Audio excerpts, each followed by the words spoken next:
शरणं मम दादाशां शरणं मम दादाशां शरणं मम हरे कृष्ण हरे राम दादाशां हरे कृष्ण हरे राम दादाशां हरे कृष्ण हरे ना हम तू हो, हे भगवान तुम ही सब कुछ हो। मेरे प्यारे भाइयों और बहनों, आप सबको मेरा हार्दिक प्रणाम। जैसा कि कल मैंने आपसे कहा कि कुछ लोग ऐसे होते हैं जो हमेशा ही शिकायत करते रहते हैं, मानो शिकायत करना उनका स्वभाव हो। वे कहेंगे कोई मेरी परवाह नहीं करता, कोई मेरी मदद नहीं करता, मुझे उनकी दशा देखकर दुख होता है। पर जब मैं उनकी सहायता करना चाहता हूँ तो वे मना कर देते हैं। तब मैं उनसे कहता हूँ तुम्हें दूसरे लोगों की तरह नहीं होना चाहिए, तुम्हें दूसरों की प्रशंसा करनी चाहिए, उनकी परवाह करनी चाहिए, उन्हें समझना चाहिए और उनकी मदद करनी चाहिए। यह सुनकर वे मेरे तरफ ऐसे देखने लगते हैं जैसे मैं लैटिन या ग्रीक भाषा में बोल रहा हूँ। उन्हें मेरी बात हजम ही नहीं होती। वे केवल लेना चाहते हैं सहानुभूति, समझ, मदद, प्रशंसा और करुणा। वे यह सब दूसरों को देना बिल्कुल नहीं चाहते। स्वार्थी लोग जन्म से ही शिकायती होते हैं। वे कभी भी इस बात से सहमत नहीं होंगे कि उनसे भी बदतर हालत में कई लोग हैं। कोई उन्हें समझा नहीं सकता कि उनके पास बहुत कुछ है जिसके लिए उन्हें आभारी होना चाहिए, पर उनका रवैया ही ऐसा होता है। दुनिया में एक मैं ही हूँ जिसे कोई नहीं समझता, जिसकी कोई परवाह नहीं करता। मेरे प्यारे भाइयों और बहनों, दुख और असंतुष्ट जीवन से शिकायतें निकलती हैं, पर इस असंतुष्टि को दूर करने का तरीका है स्थिति को सुधारना। शिकायत करने से जीवन और भी बदतर हो जाता है। लोग हमसे दूर भागने लगते हैं और इस तरह मिलने वाली सहायता तथा सहारा भी हम खो देते हैं जिसकी हमें बहुत ज़रूरत होती है। हम सब कभी न कभी शिकायत करते हैं, ट्रैफिक जैम में फंसने पर, या डॉक्टर के वेटिंग रूम में, या जब फ्लाइट कैंसिल हो जाए या डिले हो जाए और हमारी यात्रा का प्लान चौपट हो जाए, जब सरकारी अफसर हमारे साथ बुरा व्यवहार करते हैं। यह सब स्वाभाविक है। ऐसी हालत में शिकायत के ज़रिए हमारी खीज बाहर निकलती है, पर तकलीफ़ तब शुरू होती है जब हम शिकायत करना अपनी आदत बना लेते हैं और सोचते हैं कि जीवन में हर प्रॉब्लम को सुलझाने का बस यही सबसे अच्छा तरीका है, कुछ भी हो जाए। वे शिकायत करते हैं, रोते हैं, अपनी नाराज़गी जाहिर करते हैं और स्वयं पर तरस खाते हैं। वे किसी को उनकी मदद करने का मौका ही नहीं देते। लोग जब दुखी होते हैं तो शिकायत करते हैं, पर कभी कभी यह बुरी आदत बन जाती है जिससे वे छुटकारा नहीं पा सकते। ये लोग उन छोटे बच्चों की तरह होते हैं जिन्हें अंगूठा चूसने की आदत होती है। उन पर कितना भी गुस्सा करो वे उसे छोड़ ही नहीं सकते। कुछ लोग ऐसे हैं कि वे बार बार शिकायत करते हैं तो उन्हें अच्छा लगता है। मैं तो कहता हूँ ये एक भ्रम है। जो लोग हमेशा शिकायत करते रहते हैं वे अपनी और अपने काम की जिम्मेदारी नहीं लेना चाहते। जब उनसे पूछो कि यह काम क्यों नहीं हुआ तो वे बहाने बनाने लगते हैं। वे यह बात नहीं समझते कि दूसरों की नुक्स निकालने और उनकी गलतियां देखने में ही वे अपनी सारी शक्ति और बुद्धि लगा देते हैं और अपने काम की और ध्यान ही नहीं दे पाते। वे यह भी नहीं जानते कि उनकी शिकायतें कितनी बेकार और थका देने वाली हैं और ऐसा करते हुए वे अपनी एफिशिएंसी को कम कर रहे हैं। लगातार शिकायत करने वाले इस गलत फहमी में रहते हैं कि वे दूसरों से बेहतर हैं, क्योंकि स्वयं को छोड़कर वे हमेशा दूसरों के नुक्स निकालते हैं।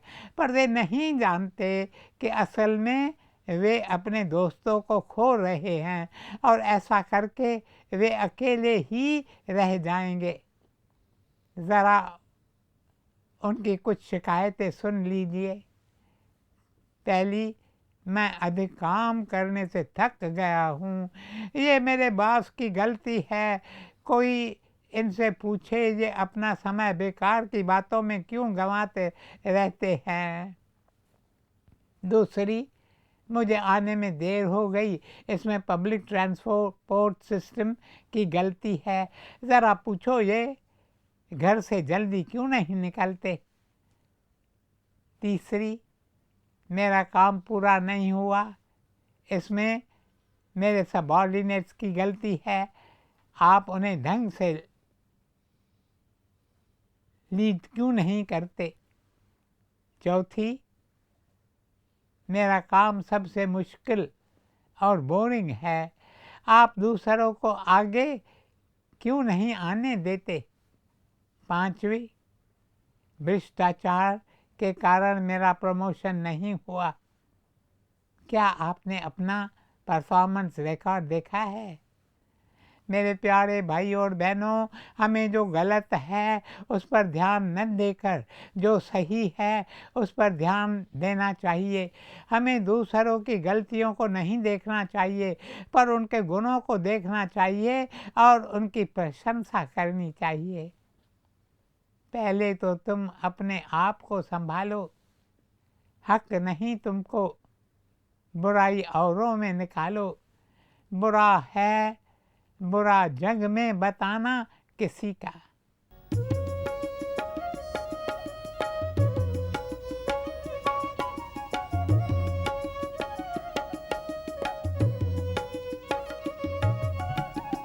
पहले तो तुम ही अपने आप को संभालो, हक नहीं तुमको बुराई औरों में निकालो। पहले तो तुम ही अपने आप को संभालो, हक नहीं तुमको बुराई औरों में निकालो। बुरा है बुरा जग में, बुरा है बुरा जग में बताना किसी का नहीं चाहिए।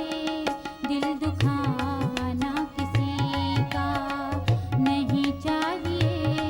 दिल दुखाना किसी का नहीं चाहिए। दिल दुखाना किसी का। मेरे प्यारे भाइयों और बहनों, जब हम दूसरों की बुराई करते हैं तो उनकी नेगेटिविटी हमारे अंदर आ जाती है। जब हम जीवों के बारे में कुछ नेगेटिव कहते हैं फिर हम उसे वैसा ही मानने लगते हैं और वह हमारे जीवन की सच्चाई बन जाती है। जब हम सोचते हैं सब कुछ अच्छा हो रहा है तो सब अच्छा होता है। जब हम सफलता का विचार करते हैं तो सफलता हमारी तरफ कदम बढ़ाने लगती है। तो आओ शिकायत करना बंद करें, आभार मानना और प्रशंसा करना शुरू करें और खुश रहें। मेरे प्यारे भाइयों और बहनों, इसके लिए मैं आपको कुछ सुझाव देना चाहता हूँ। पहला सुझाव, लर्न टू वैल्यू पीपल, अर्थात लोगों की कदर करना सीखें। यदि आप मुझसे पूछें कि कौन सा ऐसा साधन है जिसको कम महत्व दिया जाता है, जिसका कम उपयोग किया जाता है, तो मैं कहूँगा कि वो है human resource, HR management. Human resource में का विशेष स्थान है। पहले ऐसा नहीं था।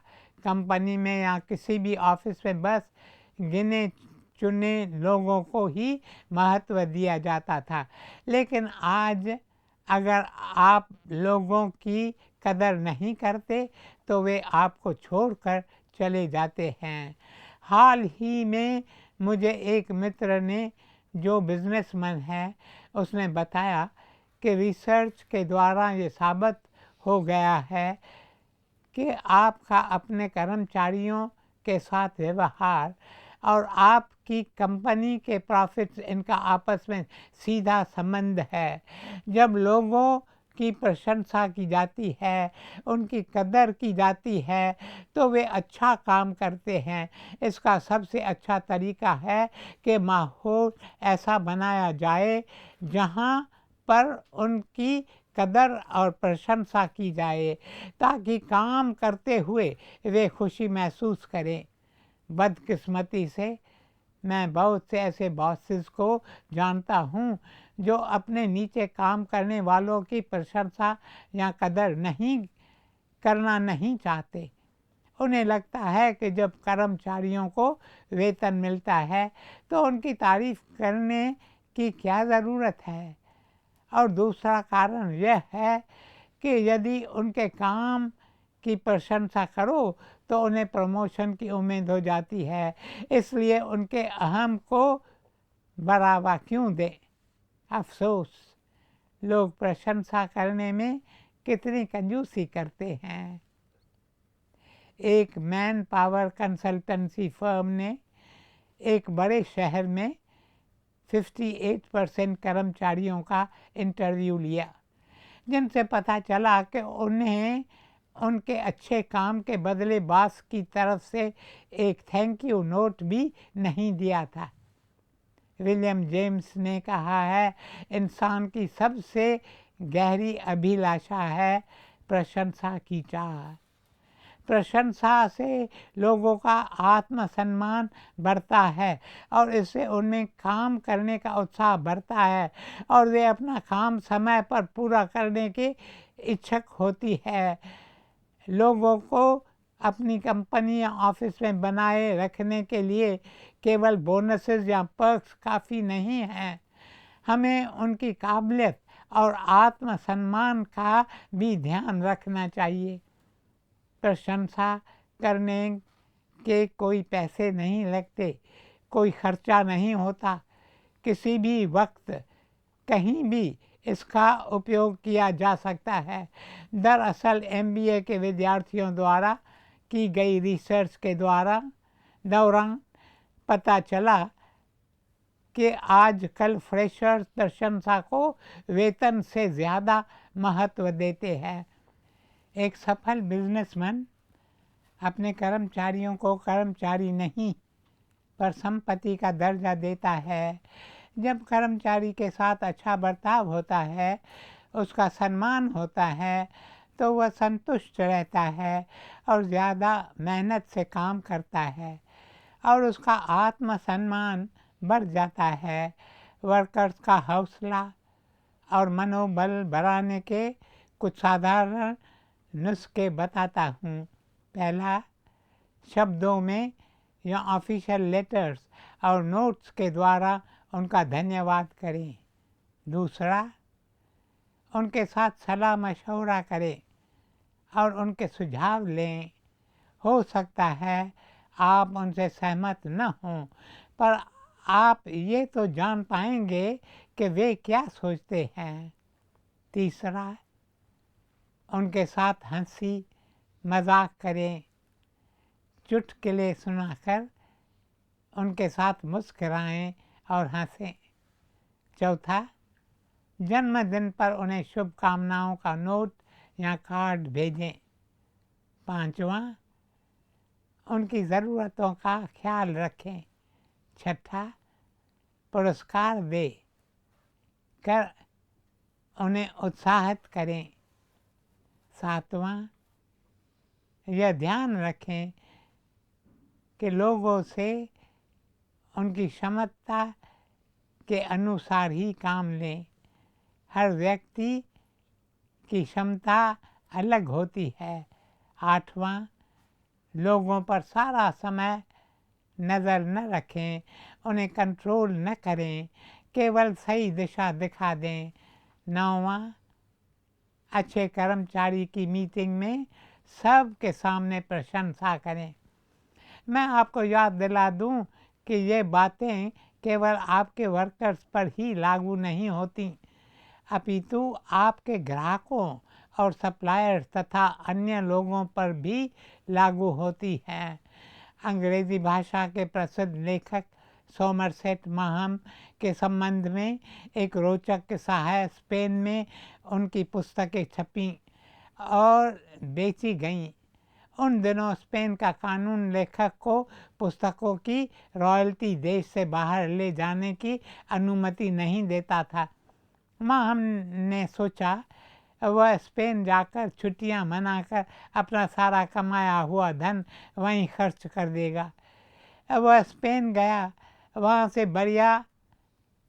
बढ़िया होटल के सबसे महंगे कमरे में रहा और खूब ऐशो आराम से वहाँ छुट्टियां मनाई। जब उसने देखा कि उसका कमाया हुआ धन लगभग पूरा खर्च हो चुका है तो उसने होटल वालों से बिल मांगकर कहा, बस अब मैं 2-1 दिन में होटल छोड़कर जाने वाला हूँ। दोपहर के समय होटल के मैनेजर ने उनसे बड़ी नम्रता से कहा, आपको बिल भरने की कोई ज़रूरत नहीं है। आपका इस होटल में आकर ठहरना ही मालिक के लिए बड़ी गौरव की बात है, क्योंकि आपके वजह से सैकड़ों लोग इस होटल में आने लगे हैं। समाचार पत्रों में लिखा था कि माहम किस होटल में ठहरे हुए हैं। इससे होटल की मुफ्त में पब्लिसिटी भी हो गई और ज़्यादा ग्राहक भी आने लगे थे। ऐसे मेहमान से भला कोई भी होटल का मालिक पैसे भरने को नहीं कहेगा। Spaniards knew how to value people. Spain के लोग लोगों की कदर करना जानते हैं। मेरे प्यारे भाइयों और बहनों, अब समय समाप्त हो रहा है, इसलिए आज बस यहीं तक शेष कल। ओम शांति शांति शांति।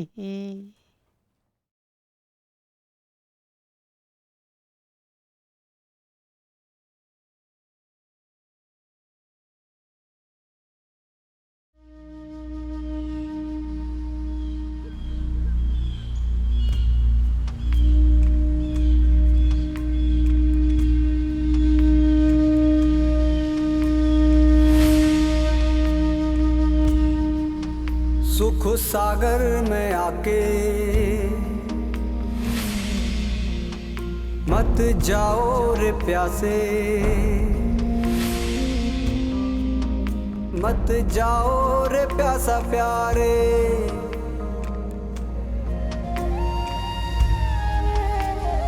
निज सुख निर्मल सोई पावे, जो मन खे मारे मारे मारे मारे।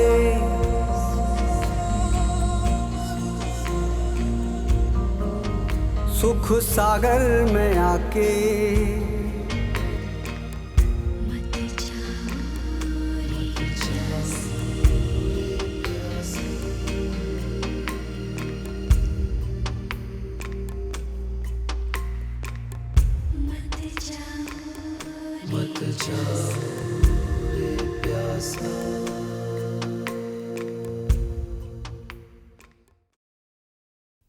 भोला ईश्वर वाहे गुरु यीशु मसीह।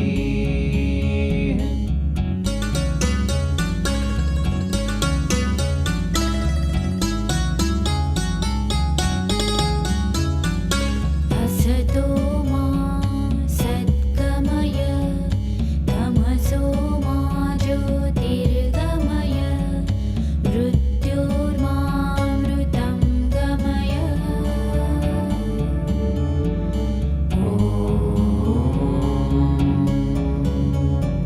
अपने भीतर की दिव्य शक्ति उजागर करने के लिए पढ़िए पूज्यनीय दादा जेपी वासवानी द्वारा लिखित पुस्तकें। भजनों तथा उपदेशों की सीरीज और कैसेट्स भी उपलब्ध हैं। 3 मासिक पत्रिकाएं, ईस्ट एंड वेस्ट सीरीज, दिल का द्वार खोल, मीरा मैगजीन का भी लाभ उठा सकते हैं। अधिक जानकारी के लिए संपर्क कीजिए गीता पब्लिशिंग हाउस, साधु वासवानी मिशन, 10 साधु वासवानी पथ, Pune 411001, Maharashtra, Bharat. Telephone 02040064450। Email gph@sadhuvaswani.org। Website www.sadhuvaswani.org। Online website www.dadavaswanisbooks.org।